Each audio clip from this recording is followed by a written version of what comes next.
So a few months back, me and Honest Review did a double bill of the Super Mario Bros. Movie and the Sonic the Hedgehog movie. Ooh. It was a fun night, filled with plenty of thrills, chills, and plenty of splills. Spills? You mean spills? Yes. Watching these films back to back got me thinking about video game movies, and the challenges they face in adapting the source material for the big screen. In this video, we'll be comparing the Super Mario Bros. Movie, which was a critical and commercial disappointment, to the Sonic movie, which was a critical and commercial success, to figure out why one succeeded where the other failed. So hold on tight, it's gonna be one wild ride!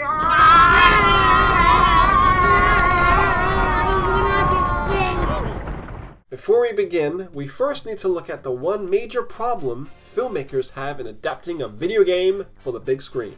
Namely, that video games are an interactive experience which require the input of a player to maximize enjoyment. That interactivity part is what separates video games from most other forms of media. You see, the majority of films are actually adaptations of pre-existing works, with the most notable examples being novels, comic books, stage plays, or musicals. I love myself some musicals. Yes. While there are always challenges with adapting a book or a stage show for the screen, the mediums usually work well together because all of them are very story-driven. They focus on plot and character to entertain, with the audience playing a passive part of the experience. Unless you're watching a Broadway musical, in which case you gotta clap after every song.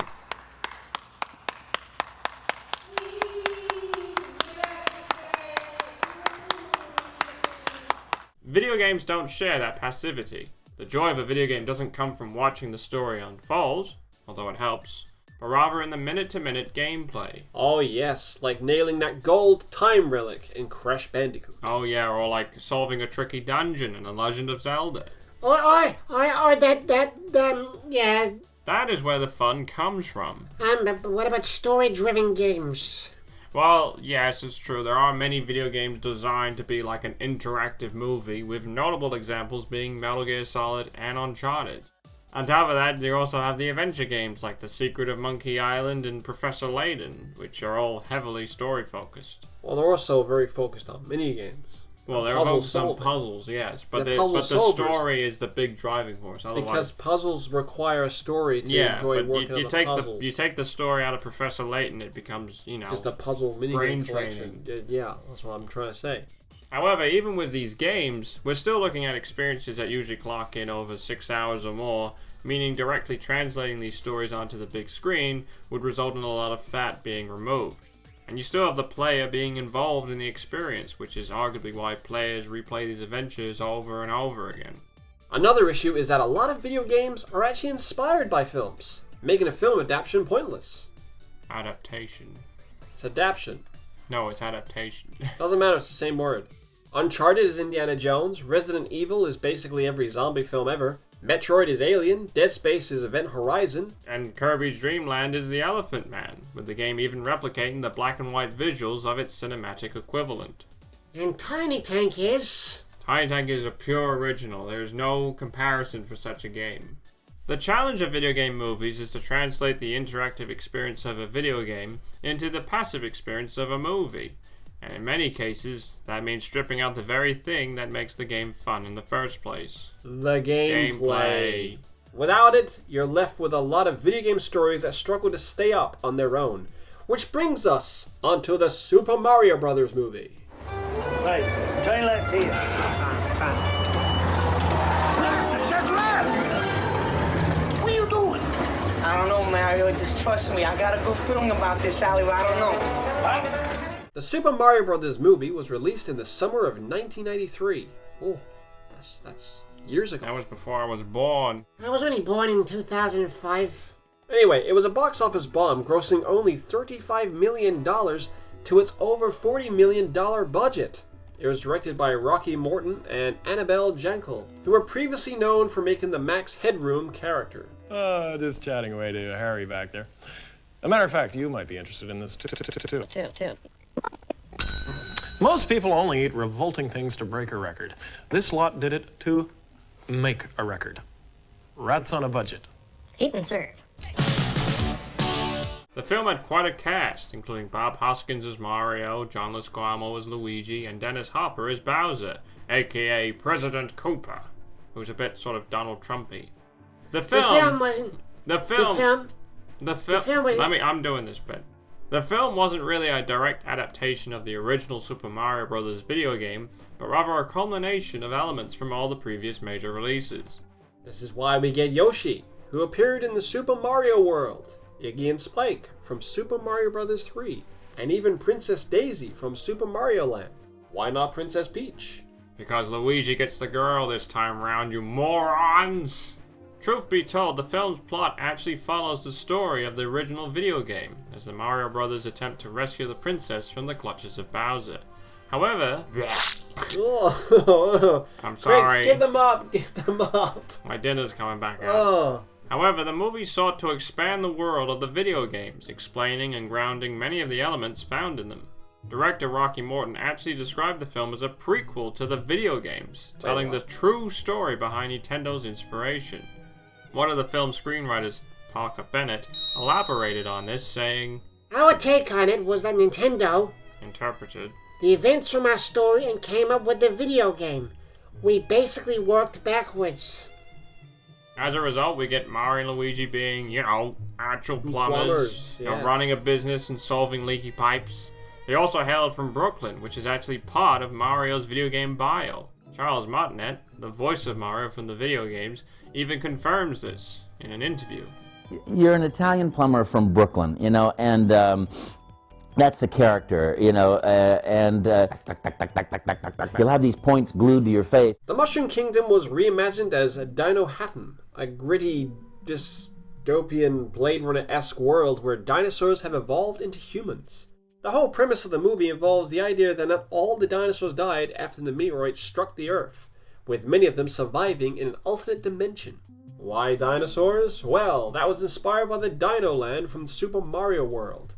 There was also an extra plotline about President Cooper wanting a meteorite piece to merge the two worlds together in order to be the ruler of both.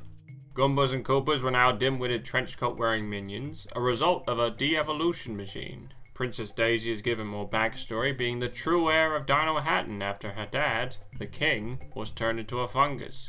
She's actually hatched from an egg, which is kept hidden in New York to keep her safe from King Koopa. So does that make she her a actually dinosaur? hatches from an egg. Does that make her a dinosaur? She's one of the dinosaurs. Yeah, why is she human? She's hatched and she's a human immediately. I guess that's a plot hole. But they no, it's not. It's not a plot hole because that's post-evolution. And how do they adapt the floating question mark blocks that give Mario power-ups when hit? Well, they essentially replaced it with the fungus. Oh, I really like the fungus. I had a sexual fetish for the fungus in this movie.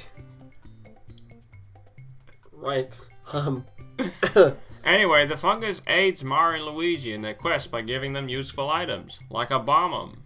Granted, the film did feature a number of characters that were completely detached from their video game counterparts. Oh, tell me about it. Toad was a busker. Iggy and Spike were not Bowser's children, but rather his cousins. Yeah, and also there's only 2 of them. There should be 7. Yeah, exactly. And the worst is that Big Bertha, the big fish, was now this woman, who dances with Mario in a funky nightclub.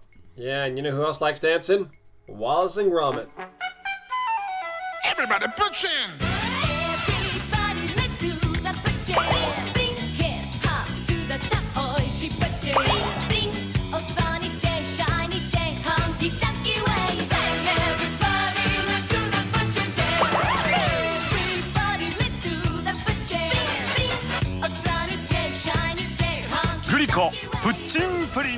I mean, yes, you could argue that nearly every character in the film were nothing like their video game equivalents. However, I would argue that a lot of them still served the same purpose. Yeah. Mario and Luigi were the heroes. Oh, still, of course, yes. Princess Daisy was the damsel in distress. Of course, yes. King Koopa was the villain. Oh, yes. The Goombas and Koopas were Bowser's minions. Yeah.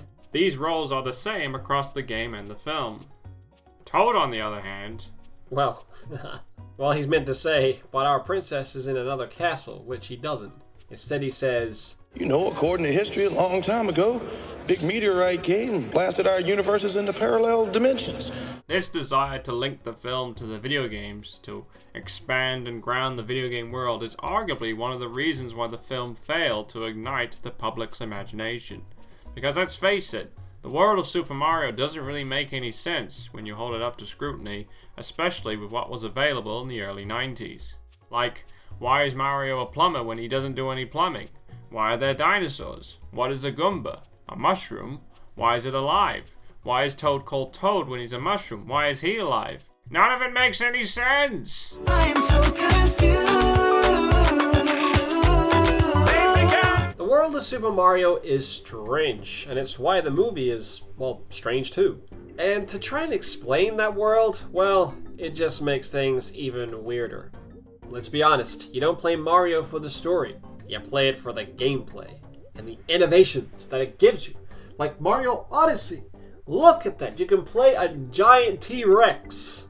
Dinosaurs! Dinosaurs! To be honest, the film's dark tone also didn't help things, because, you know, it fell at odds with the colorful worlds of the video game. In an interview with Next Generation, Shigeru Miyamoto looked back at the Mario Bros. Movie and said, I tried to emphasize the point that the Mario Brothers games are fun as video games. And if we're going to make a Mario Brothers film, that movie should be entertaining as a movie, and not a transition of the video game. No, translation. Translation of the video game. That's what I said. No, you said transition. No, I said translation. You definitely said No, you said transition. Anyway, the one thing that I still have some regrets about is that the movie may have tried to get a little too close to what the Mario Brothers video games were. And in that sense, it became a movie that was about a video game rather than being an entertaining movie in and of itself. Now, initially when I read that second bit in the interview a couple of years ago, I was like, What? But you know what? He's right. In the need to explain and justify the world of Super Mario, the filmmakers got lost in the mythology of it all and forgot to make a good film.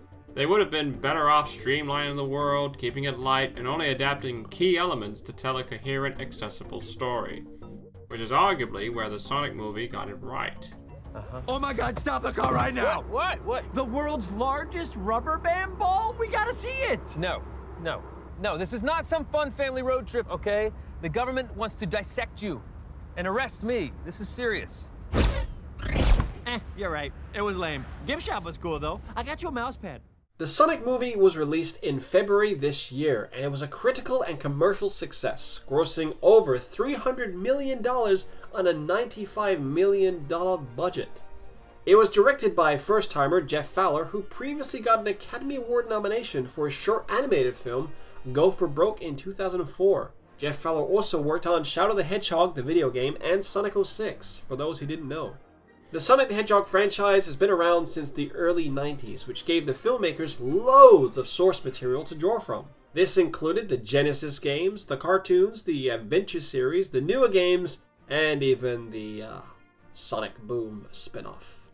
However, instead of drawing from any of those things, the filmmakers stripped it all back, taking all the clothes off their Woody dolls. Stop it. It's getting a bit strange. There was Sonic, there was Eggman, and that was about it. I mean, there's a few cameos like the echidnas and Tails, but they are just that. Cameos. The Tails, that's a spoiler right there. Oh yeah, so sorry. Spoiler warning. No, it's too late. You can't just do a spoiler warning now. Spoiler warning now.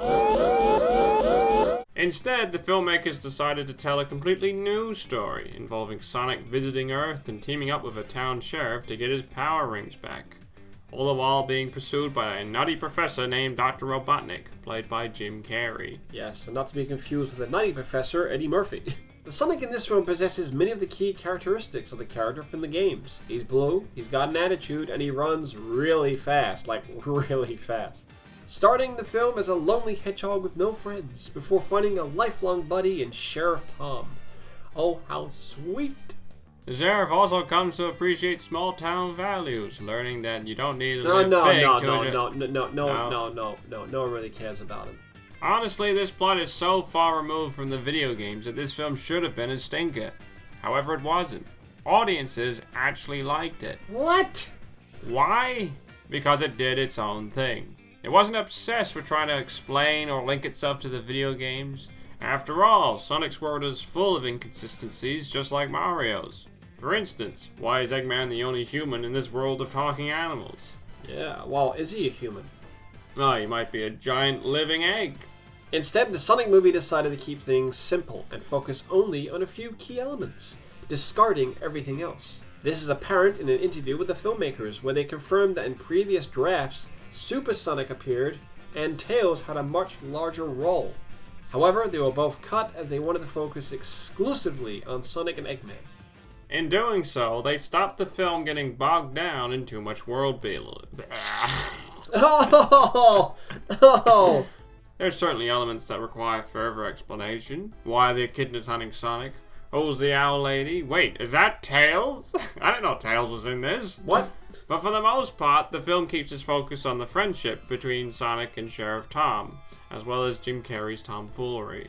It was almost like watching Ace Ventura 3, apart from Ace Ventura was a villain, and he was trying to hunt down an alien-type animal.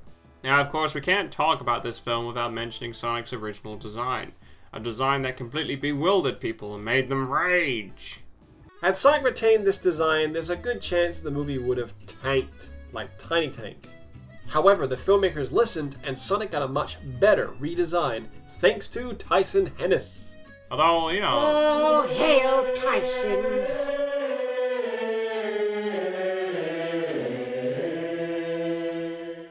Just got me thinking that maybe this is the reason people actually like the Sonic movie, because, like, you know... Tyson Hennis. Because of Mike Tyson. Not Mike Tyson, no. Mike Tyson Hennis. Because, like, to be honest, if the Mario Brothers movie, if the world of the Mario Brothers movie was closer to the games, would people have actually liked it? You know, would people think it was actually a good movie? Well, I think if you have Tyson Hennis redesign the Mario Brothers movie, it would do well. Let's put him in everything. I also think that people liked the Sonic movie because it had character development and themes people could actually relate to. For instance, that baseball scene where he's playing sports alone, that was my childhood at school in a nutshell. Wait, what am I? Chopped liver? What are you talking about? I've been your friend, like, forever. No, not in first school, you weren't. I've been your friend since you were, like, 4. No. Yes. I was in first school, mostly by myself, playing by myself. And you were going to have a move to a different school, and then you were like, oh, you know, if I can only make one friend and make one person happy, and then we met and you made me happy. Wait a minute, this sounds like the Sonic movie. To summarize, the Mario Brothers movie failed because it tried to expand and ground the world of the video games, rather than just do its own thing and tell an interesting story that could stand on its own. The Sonic movie, on the other hand, decided to do just that. It told its own story while retaining the core essence of the characters. It was its own thing. It was a movie. Despite everything we've said, it's worth noting that a lot of video game movies also struggle for a number of other generic reasons, which we're gonna list right now. Studio meddling. Budget constraints. Lack of passion for the source material. Weak creative talent behind the camera. Not enough Kirby. Not enough Tom Hanks. Studio meddling. Wait, we just had that one. With a Sonic sequel being greenlit and a fully animated new Mario movie in the works, it'll be interesting to see how these new movies will continue to adapt these iconic franchises. Will they be better? Will they be worse? Only the future will tell us. Did anyone notice that Dennis Hopper is in both the Mario Brothers film and the Sonic movie? Anyway, what do you think? Do you think the Mario Brothers movie deserves all the hate it gets? Do you agree with our arguments? Do you think the Sonic movie is actually any good? Let us know in the comments below.